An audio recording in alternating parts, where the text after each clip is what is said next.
Friends, उमाटाक art and education में आपका स्वागत है। आज हम अपने इस वीडियो में देखेंगे भारतीय अर्थव्यवस्था। अर्थव्यवस्था उत्पादन, उपभोग, वितरण, आवंटन आदि गतिविधियों का एक समुच्चय है।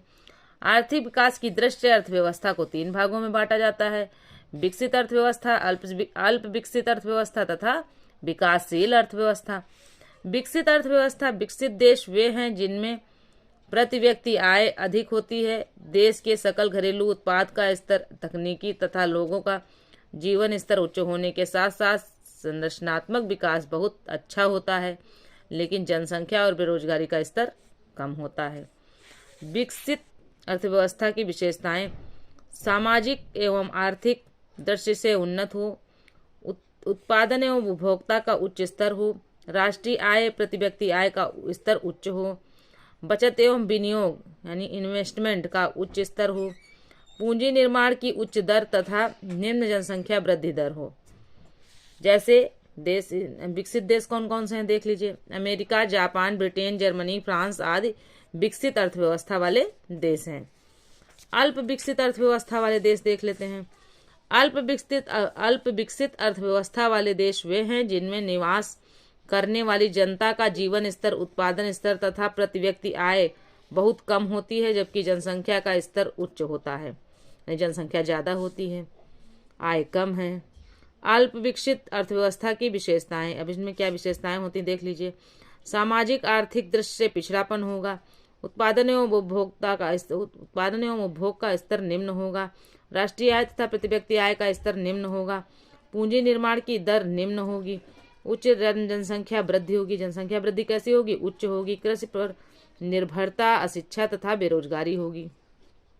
जैसे युगांडा, बुरुंडी, नामीबिया, अफ्रीकन देश आदि। आगे देख लेते हैं विकासशील अर्थव्यवस्था। कुछ अर्थव्यवस्थाएं ऐसी भी होती हैं जहां अल्प विकसित अर्थव्यवस्था की विशेषताएं तो पाई जाती हैं, लेकिन इनमें विकसित देश होने की अपार संभावनाएं भी मौजूद रहती हैं। ऐसी अर्थव्यवस्थाओं को विकासशील अर्थव्यवस्था कहते हैं, जैसे भारत, चीन, ब्राजील आदि देश। विश्व बैंक अर्थव्यवस्थाओं का वर्गीकरण प्रति व्यक्ति सकल राष्ट्रीय आय (GNI) पर कैपिटा के आधार पर करता है। उत्पादन पर नियंत्रण के आधार पर अर्थव्यवस्था को 3 श्रेणियों में बांटा गया है: पूंजीवादी अर्थव्यवस्था, समाजवादी अर्थव्यवस्था तथा मिश्रित अर्थव्यवस्था। अब देख लेते हैं पूंजीवादी अर्थव्यवस्था। दिख नहीं रहा साहब। Capitalist economy. पूंजीवादी अर्थव्यवस्था के अंतर्गत लाभ का उद्देश्य प्रधान होता है तथा उत्पादन निजी स्वामित्व के अधीन होता है। पूंजीवादी अर्थव्यवस्था में उत्पादित वस्तु, उत्पादन की मात्रा तथा वस्तु के मूल्य का निर्धारण बाजार करता है। पूंजीवादी अर्थव्यवस्था को बाजार अर्थव्यवस्था या अनियोजित अर्थव्यवस्था भी कहते हैं। क्या कहते हैं? बाजार अर्थव्यवस्था कहते हैं या फिर अनियोजित अर्थव्यवस्था भी कहते हैं। किसको? पूंजीवादी अर्थव्यवस्था को। पूंजीवादी अर्थव्यवस्था में सरकार की कोई आर्थिक भूमिका नहीं होती है, जैसे अमेरिका, यूके, स्विट्जरलैंड, हांगकांग तथा सिंगापुर देशों की अर्थव्यवस्था। मतलब अमेरिका, यूके और स्विट्जरलैंड, हांगकांग तथा सिंगापुर में जो है पूंजीवादी अर्थव्यवस्था है। आगे देख लेते हैं समाजवादी अर्थव्यवस्था। Socialist economy. समाजवादी अर्थव्यवस्था में मांग, पूर्ति, कीमत तथा उत्पादन आदि पर सरकार का नियंत्रण होता है। समाजवादी अर्थव्यवस्था को नियोजित अर्थव्यवस्था भी कहते हैं। समाजवादी अर्थव्यवस्था में उत्पादन के साधनों का स्वामित्व सामूहिक होता है। बड़े उद्योग राजकीय स्वामित्व में तथा कृषि, व्यापार एवं छोटे उद्योग सहकारी स्वामित्व में होते हैं। समाजवादी अर्थव्यवस्था की अवधारणा रूस तत्कालिक मतलब इस समय उसका नाम है सोवियत संघ में वर्ष 1917 की बोल्शेविक क्रांति के बाद नजर आई। नोट: समाजवादी अर्थव्यवस्था की अवधारणा का प्रतिपादन जर्मन दार्शनिक कार्ल मार्क्स ने किया था। आगे देख लेते हैं मिश्रित अर्थव्यवस्था, मिक्स्ड इकोनॉमी। मिश्रित अर्थव्यवस्था में सार्वजनिक एवं निजी क्षेत्र का स्वामित्व साथ साथ विद्यमान होता है। मिश्रित अर्थव्यवस्था पूंजीवादी और राज्य अर्थव्यवस्था का सम्मिलित रूप है। मिश्रित अर्थव्यवस्था का सुझाव अर्थशास्त्री जॉन मेनार्ड कीन्स ने दिया था। भारतीय अर्थव्यवस्था मिश्रित अर्थव्यवस्था का एक उदाहरण है। भारतीय अर्थव्यवस्था कौन सी अर्थव्यवस्था है? भारतीय अर्थव्यवस्था कौन सी अर्थव्यवस्था है? मिश्रित अर्थव्यवस्था है। अर्थव्यवस्था के क्षेत्र आर्थिक गतिविधियों के आधार पर अर्थव्यवस्था को 3 भागों में बांटा गया है: प्राथमिक क्षेत्र, द्वितीयक क्षेत्र और तृतीयक क्षेत्र। आइए देखते हैं प्राइमरी सेक्टर। प्राथमिक क्षेत्र। प्राथमिक क्षेत्र में उन उत्पादन इकाइयों को शामिल किया जाता है जो प्राकृतिक संसाधनों के दोहन से प्राप्त होती हैं, जैसे कृषि, पशुपालन, मछली पालन, खनन, वानिकी आदि। इस क्षेत्र द्वारा द्वितीयक क्षेत्र के लिए कच्चे माल की उपलब्धता सुनिश्चित की जाती है। द्वितीयक क्षेत्र, सेकेंडरी सेक्टर, अर्थव्यवस्था का वह क्षेत्र जो प्राथमिक क्षेत्र के उत्पादों को अपनी गतिविधियों में कच्चे माल के रूप में उपयोग करता है, द्वितीयक क्षेत्र कहलाता है। जैसे कारखाने, निर्माण, बिजली उत्पादन, जल आपूर्ति आदि द्वितीयक क्षेत्र के अंतर्गत आते हैं। द्वितीयक क्षेत्र को औद्योगिक क्षेत्र भी कहा जाता है। आगे देख लेते हैं तृतीयक क्षेत्र। तृतीयक क्षेत्र या टर्सरी सेक्टर। तृतीयक क्षेत्रों को सेवा क्षेत्र भी कहते हैं। तृतीयक क्षेत्र में विभिन्न सेवाएं प्रदान करने वाली इकाइयां शामिल होती हैं, जैसे परिवहन, शिक्षा, बैंकिंग, बीमा, होटल, चिकित्सा, पर्यटन, सरकारी प्रशासन, वित्त इत्यादि इसके उदाहरण हैं तृतीयक सेक्टर के। ठीक है, आगे देख लेते हैं आर्थिक समृद्धि एवं आर्थिक विकास, economic growth and economic development. आर्थिक समृद्धि देख लेते हैं, इकोनॉमिक ग्रोथ। आर्थिक समृद्धि का संबंध देश की प्रति व्यक्ति आय या उत्पादन में मात्रात्मक निरंतर वृद्धि से है, जो कि उसकी श्रम शक्ति, उपभोग, पूंजी और व्यापार की मात्रा में प्रसार के साथ होती है। यदि सकल राष्ट्रीय उत्पाद GNP, सकल राष्ट्रीय उत्पाद GNP, ग्रॉस नेशनल प्रोडक्ट, सकल घरेलू उत्पाद ग्रॉस डोमेस्टिक प्रोडक्ट तथा प्रति व्यक्ति आय में वृद्धि हो रही है तो इसे आर्थिक समृद्धि कहते हैं। अब आइए देखते हैं आर्थिक विकास, इकोनॉमिक डेवलपमेंट।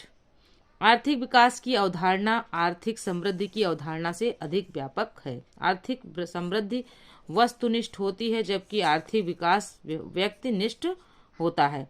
आर्थिक विकास सामाजिक, सांस्कृतिक, आर्थिक आदि चरों में गुणात्मक तथा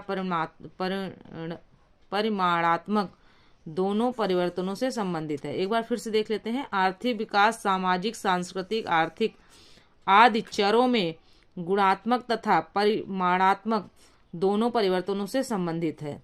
जहां आर्थिक समृद्धि केवल परिणामात्मक परिवर्तन से संबंधित है, वहीं आर्थिक विकास का संबंध परिमाणात्मक तथा गुणात्मक दोनों ही परिवर्तनों से है। आर्थिक विकास तभी कहा जा सकता है जब जीवन की गुणवत्ता, क्वालिटी ऑफ लाइफ में सुधार हो। आर्थिक विकास एक व्यापक अवधारणा है। इसमें आर्थिक समृद्धि, सामाजिक क्षेत्र के विकास, सोशल सेक्टर डेवलपमेंट, समावेशी विकास, इंक्लूसिव ग्रोथ आदि सम्मिलित होते हैं। पाकिस्तानी अर्थशास्त्री महबूब उल हक ने आर्थिक विकास को परिभाषित करते हुए कहा है कि गरीबी चाहे जिस रूप की हो, आर्थिक विकास गरीबी के विरुद्ध लड़ाई है। नोबेल पुरस्कार विजेता अर्थशास्त्री प्रोफेसर अमर्त्य सेन ने अधिकारिता तथा क्षमता विस्तार को आर्थिक विकास कहा है। प्रोफेसर अमर्त्य सेन के अनुसार आर्थिक विकास का तात्पर्य जीवन घोषणा, आत्मसम्मान तथा स्वतंत्रता से है। आर्थिक विकास की माप देख लेते हैं। आर्थिक विकास की माप और आर्थिक विकास की तुलनात्मक स्थिति को ज्ञात करने के लिए प्रमुख विधियां निम्नलिखित हैं। पहला, आधारभूत आवश्यकता प्रत्यागम, बेसिक नीड्स अप्रोच, जिसका प्रतिपादन वर्ष 1970 में विश्व बैंक द्वारा किया गया। जीवन की भौतिक गुणवत्ता निर्देशांक, प्रत्यागम,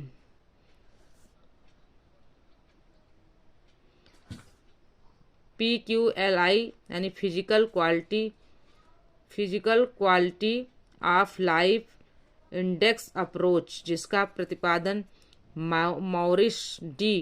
मॉरिस द्वारा किया गया। इस विधि में किसी देश के आर्थिक विकास के मापन के लिए उस देश की शिशु मृत्यु दर, वयस्क साक्षरता दर तथा जीवन प्रत्याशा सूचकांक के औसत मान का प्रयोग किया जाता है। क्रय शक्ति क्षमता। अब क्रय शक्ति क्षमता क्या होती है? परचेजिंग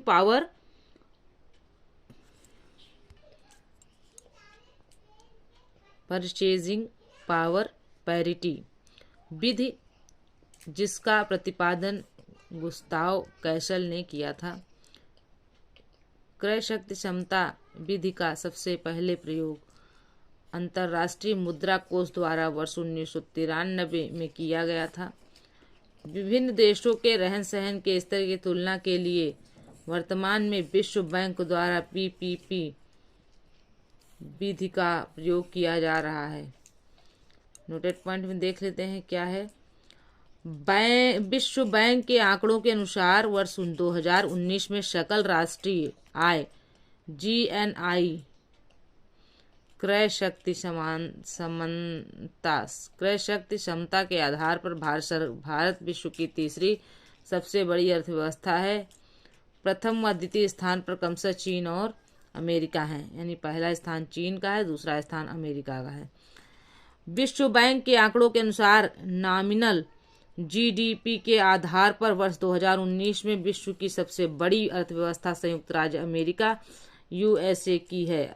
भारत का स्थान क्रमशः संयुक्त राज्य अमेरिका, चीन, जापान और जर्मनी के बाद 5वां है। आगे देख लेते हैं फ्रेंड्स। मानव विकास सूचकांक ह्यूमन डेवलपमेंट इंडेक्स HDI मानव विकास सूचकांक की अवधारणा का प्रतिपादन वर्ष 1990 में अर्थशास्त्री महमूद उल हक और उनके सहयोगियों द्वारा किया गया। मानव विकास सूचकांक के अंतर्गत निम्नलिखित 3 चरों को शामिल किया जाता है: जीवन प्रत्याशा सूचकांक, शिक्षा सूचकांक तथा आय सूचकांक। जीवन प्रत्याशा सूचकांक क्या है? जीवन प्रत्याशा सूचकांक किसी देश की जनसंख्या का जन्म के समय जीवन प्रत्याशा का मापन करता है। शिक्षा सूचकांक क्या होता है? शिक्षा सूचकांक के अंतर्गत 2 आंकड़ों को सम्मिलित किया जाता है। पहला स्कूलावधि के औसत वर्ष, दूसरा स्कूलावधि के अनुमानित वर्ष। आय सूचकांक क्या होता है? जीवन निर्वाह स्तर का मापन क्रय शक्ति क्षमता PPP के आधार पर प्रति व्यक्ति सकल राष्ट्रीय आय GNI पर कैपिटा से किया जाता है। मानव विकास सूचकांक में सूचकांक का मान 0 से 1 के बीच होता है, जिसमें 0 की तरफ बढ़ना बदतर प्रदर्शन को, जबकि 1 की तरफ बढ़ना बेहतर प्रदर्शन को सूचित करता है। यानी अगर हम 0 की ओर बढ़ते हैं तो ये बहुत बुरा प्रदर्शन दिखाता है, मतलब अपना बुरी स्थिति दिखाता है, और जब हम 1 की तरफ बढ़ते हैं तो बेहतर प्रदर्शन सूचित करता है। जिस देश का मान जितना ही अधिक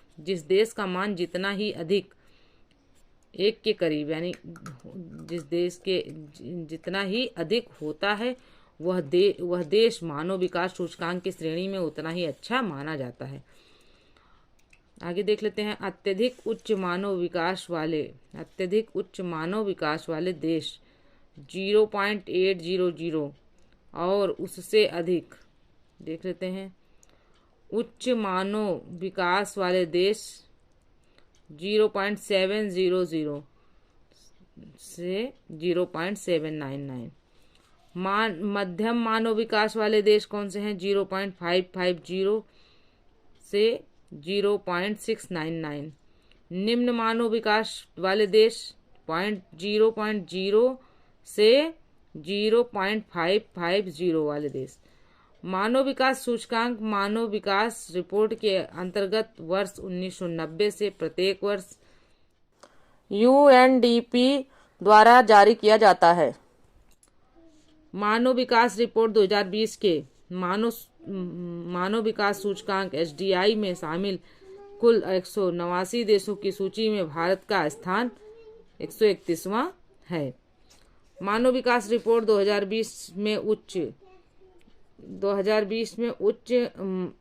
उच्च मानव विकास सूचकांक वाला देश नॉर्वे है, जबकि सबसे निम्न देश नाइजर है।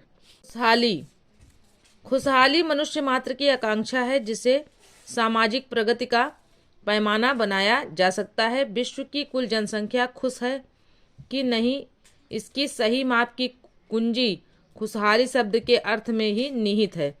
खुशहाली की माप के लिए संयुक्त राष्ट्र निर्वहनीय विकास समाधान network, UN sustainable development solutions network SDSN द्वारा वर्ष 2012 में विश्व खुशहाली रिपोर्ट का प्रकाशन शुरू किया गया।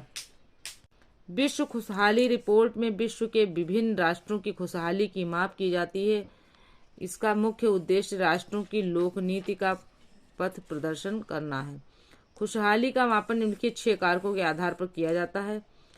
प्रति व्यक्ति जीडीपी, ठीक है, क्रय शक्ति समानता के आधार पर, स्वास्थ्य, जीवन प्रत्याशा, उदारता, सामाजिक सहयोग, भ्रष्टाचार का बोध तथा जीवन विकल्पों के चयन की स्वतंत्रता।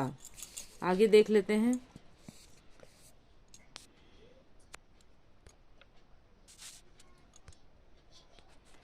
विश्व प्रसन्नता रिपोर्ट 2020। विश्व प्रसन्नता रिपोर्ट 2020 का प्रकाशन 20 मार्च 2020 को किया गया। 153 देशों में किए गए सर्वेक्षण में फिनलैंड सबसे प्रसन्न देश जबकि अफगानिस्तान सबसे दुखी देश पाया गया। विश्व प्रसन्नता रिपोर्ट 2020 में भारत 14वें पायदान पर है। भारत 14वें, सॉरी एक मिनट, इसमें दिखता नहीं। विश्व प्रसन्नता रिपोर्ट 2020 में भारत 144वें पायदान पर है। भारत के पड़ोसी देशों की रैंक इस प्रकार है। पाकिस्तान 66वें स्थान पर है, नेपाल 92वें स्थान पर है, बांग्लादेश 107 स्थान पर है और श्रीलंका 130वें स्थान पर है। तो फ्रेंड्स, वीडियो पसंद आए तो चैनल को सब्सक्राइब करें, वीडियो को लाइक करें, अपने दोस्तों में शेयर करें। Okay friends.